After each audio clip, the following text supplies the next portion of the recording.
नंदनंदन पदारविंदयो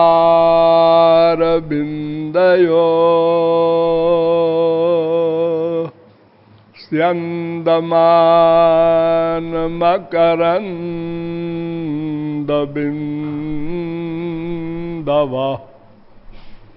सिन्धवः परम सौख्य संपदा नंदयन्तु हृदयं ममानिशम्।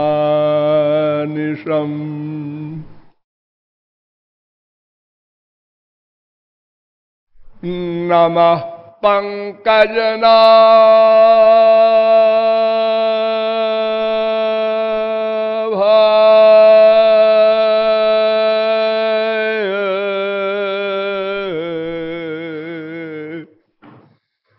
नमः पंकजमालिने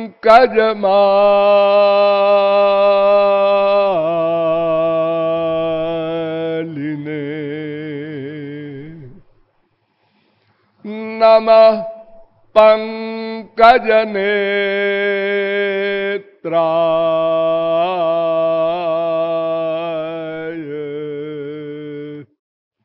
नमस्ते पंकजांघ्रये।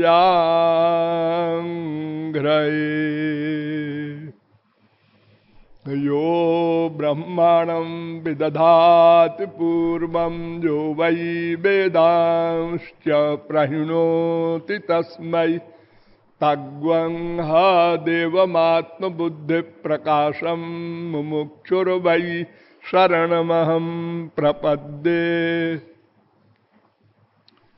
जिज्ञासु जीवात्माओं, थोड़ी देर भगवन नाम संकीर्तन कर लीजिए। पश्चात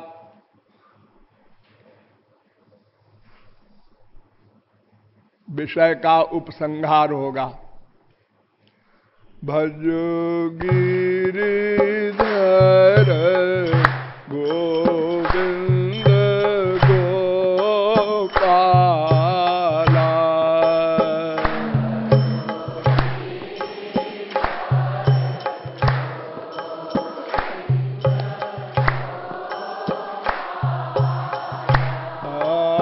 भजो गिरिधर गोविंद गोपाला।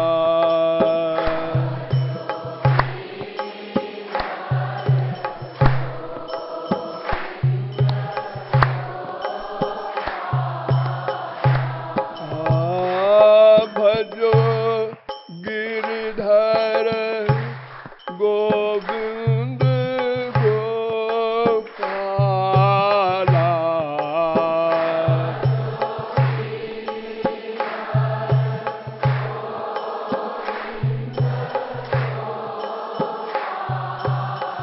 हरे भजो गिरिधर गोविंद गोपाला।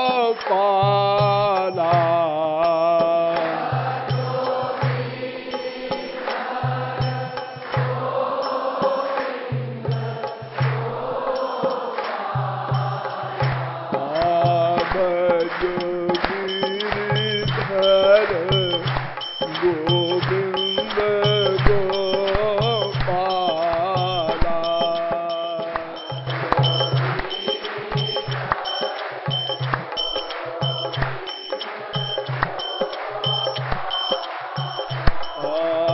भजो गिरिधर गोविंद गोपाला।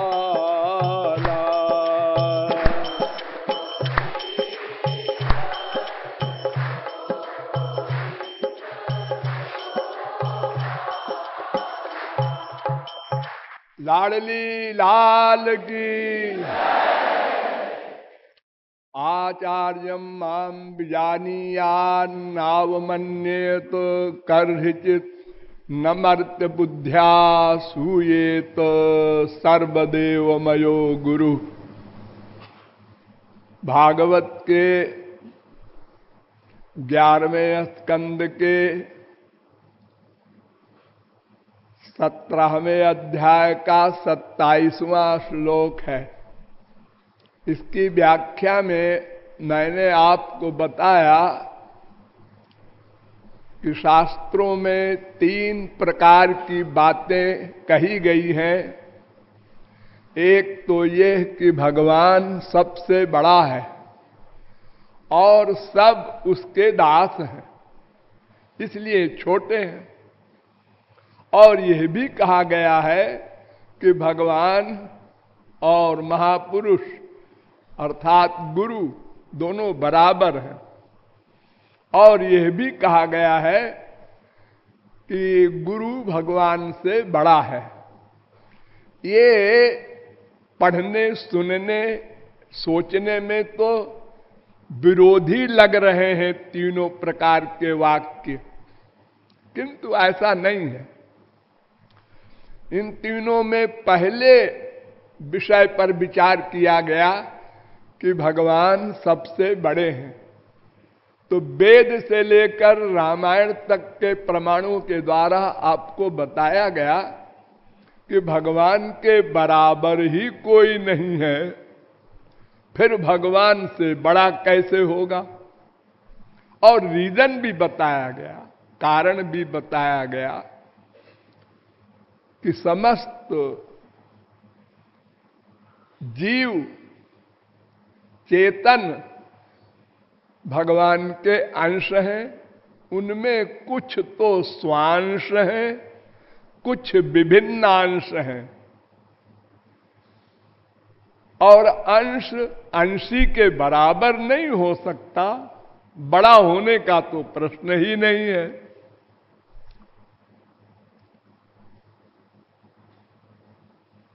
हमारे शास्त्र कहते हैं कि जीव और माया और भगवान ये 3 तत्व हैं कुल टोटल। चौथा कोई तत्व न था, न है, न होगा। सर्वाजीवे सर्वसंस्थे बृहन्ते अस्मिन् हंसो भ्राम्यते ब्रह्मचक्रे पृथगात्मानं प्रेरितारंच मत्वा।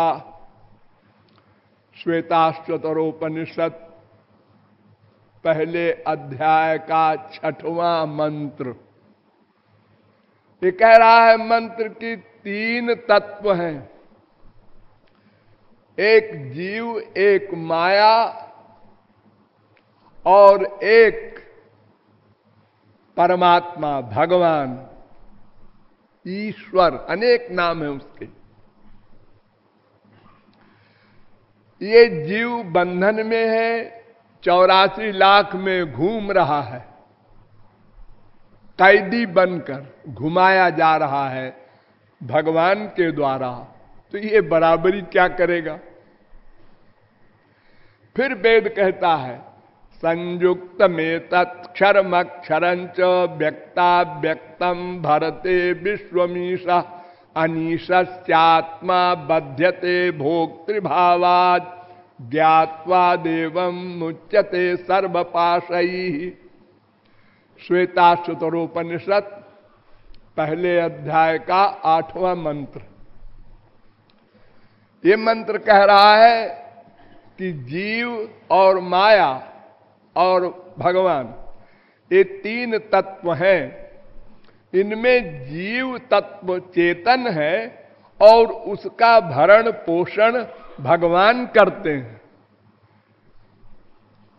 जब भगवान के द्वारा ये भरण पोषण हो रहा है जीव का, तो ये जीव भगवान का मुकाबला कैसे करेगा, बराबरी कैसे करेगा। फिर बड़ा होने का तो प्रश्न ही नहीं। ये अनीश है, माने असमर्थ है। भगवान इस पर ईश है, शासन करता है। तो शासक और शास्य में तो स्वामी और दास का भेद है। तो शास्य स्वामी का, शासक का मुकाबला कैसे करेगा। फिर वेद कहता है ज्ञाज्ञौ द्वाबजा भीषणीशा भजा ये का भोक्तृभोग्यार्थ युक्ता अनंतश्चात्मा विश्वरूपो ह्य कर्ता त्रयम यदा बिंदते ब्रह्म में तत्। तीन तत्व है, परमात्मा, जीवात्मा, माया। इसमें परमात्मा सर्वज्ञ है और जीवात्मा अल्पज्ञ है। परमात्मा शासक है, ईश है, स्वामी है। जीवात्मा शास्य है, दास है, अज्ञ है। फिर जीवात्मा परमात्मा का मुकाबला कैसे करेगा? फिर वेद कहता है क्षरम प्रधानम अमृताक्षरम हर क्षरात्माना विशते देव एकः। तीन तत्व है, क्षर, अक्षर और क्षर अक्षर का स्वामी, शासक। तो क्षर तो माया है, वो तो जड़ है, वो क्या मुकाबला करेगी? जैसे है तौलिया, ऐसे ही जड़ है। चेतन है जीव, लेकिन क्षरात्मानाभीशते, उस पर शासन करता है। देव एकहा, एक परमात्मा उस पर शासन करता है। तो शासन करने वाले का मुकाबला शास्त्र कैसे करेगा?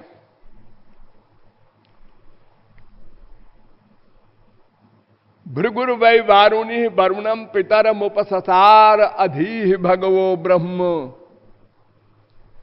भृगु वरुण के लड़के अपने पिता के पास गए और पूछा भगवान क्या होता है, परमात्मा किसे कहते हैं, ब्रह्म किसे कहते हैं? उन्होंने कहा यतो वा इमानि भूतानि जायन्ते येन जातानि जीवन्ति यत् प्रयन्त्यभिषम विशन्ति तद् ब्रह्म। जिससे जीव उत्पन्न होते हैं और जिससे जीवों की रक्षा होती है और जिसमें जीवों का लय होता है, उसको ब्रह्म कहते हैं। तैत्तरीयोपनिषद तीसरी बल्ली का पहला अनुवाक। तो जब भगवान से ये जीव पैदा हुए हैं तो ये क्या मुकाबला करेंगे? प्रश्न ही नहीं पैदा होता। हमारे वेद व्यास पुराणों के रचयिता वो कहते हैं विष्णु शक्ति परा प्रोक्ता क्षेत्रज्ञाख्या तथा परा अविद्या कर्म संज्ञान्या तृतीया शक्ति ऋष्यते। छठवें स्कंद के 7वें अध्याय का 61वां श्लोक। तीन शक्तियां हैं भगवान की, एक का नाम पराशक्ति, एक का नाम जीव शक्ति, एक का नाम माया शक्ति। पराशक्ति उनकी प्राइवेट पर्सनल पावर है, वो दिव्य है। और दो शक्तियां और हैं, एक का नाम जीव, एक का नाम माया। तो जीव शक्ति चेतन है और माया शक्ति जड़ है। तो चेतन शक्ति ही एक बची, वो बिचारी क्या मुकाबला करेगी शक्तिमान की? शक्तिमान की पावर से शक्ति चलती है, अपने शक्तिमान का मुकाबला नहीं कर सकती। गीता भी यही कहती है भूमिरापो नलो वायु खम मनो बुद्धिरेव च अहंकार इतीयम में भिन्ना प्रकृति तथा अपरेजम तस्त्वन्याम प्रकृतिम विद्धि में पराम जीव भूताम महाबाहो येदम धार्यते जगत। 7वें अध्याय का 4-5वां श्लोक। अर्थात जीव माया इन दोनों को प्रकृति कहा भगवान ने। मेरी दो प्रकृति है, एक परा प्रकृति माने उत्कृष्ट जीव, चेतन है ना, इसलिए। और एक निकृष्ट प्रकृति माया, ये जड़ है, और दोनों का शासक भगवान है। तो ये शक्ति है जीव जो चेतन है, वो अंश है, शक्ति है, कुछ भी कह दो, वो अपने शक्तिमान अपने अंशी का मुकाबला नहीं कर सकती, इसलिए उसके बराबर भी कोई नहीं है, उससे बड़ा होने का तो प्रश्न ही नहीं। अरे उसको कोई जान नहीं सकता, यह भी मैंने आपको बताया था। ब्रह्मा जो सृष्टि का आदि करता है,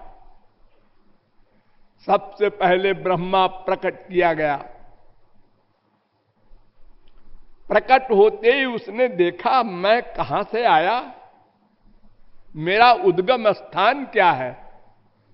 संवत्सर सहस्रांते धिया योग विपक्वया, 1000 दिव्य वर्ष तक योग समाधि में लीन होकर पता लगाता रहा मैं कहां से आया, मेरा पिता कौन है, जनक कौन है। 1000 दिव्य वर्ष माने हम लोगों का 3,60,000 वर्ष।